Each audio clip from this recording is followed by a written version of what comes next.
Hari ini kita alu-alukan kehadiran saudara Arsyad Hasni, Exco Besar Muda Keadilan Malaysia Ketua Akbar yang bawa Menteri Mosti Carika. Saya actually dapat slot yang paling mencabar sebab perut dah kenyang, so mata pun dah berat. So lepas saya tengok Zahir pun risau takut terlepas tarawih, so kita kena sempena majlis iftar pada petang ini. Sabri lagi, saya memang menghormatilah pendirian MK Perak ni yang sentiasa terbuka mengalukan mana-mana pimpinan yang ingin masuk berkempen dan sebagainya. Kalau tengok kat dahi saya ni macam-macam label lah ada sebenarnya. Siapa yang tahu-tahulah kan.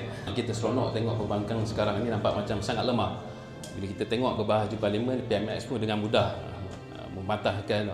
Even ketua pembangkang sekalipun dengan sebegitu sahaja PMX mematahkan hujah dia.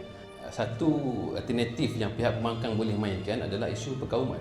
Maknanya kita memang menentang isu-isu perkauman. Konten yang dikeluarkan itu tak logik pun sangat. Pasal DAP lah, pasal perkauman, pasal 3R. Dan saya yakin pengalaman yang saya ada itu akan sedikit sebanyak membantu penyusunan gerak kerja di peringkat bawah lah. MK!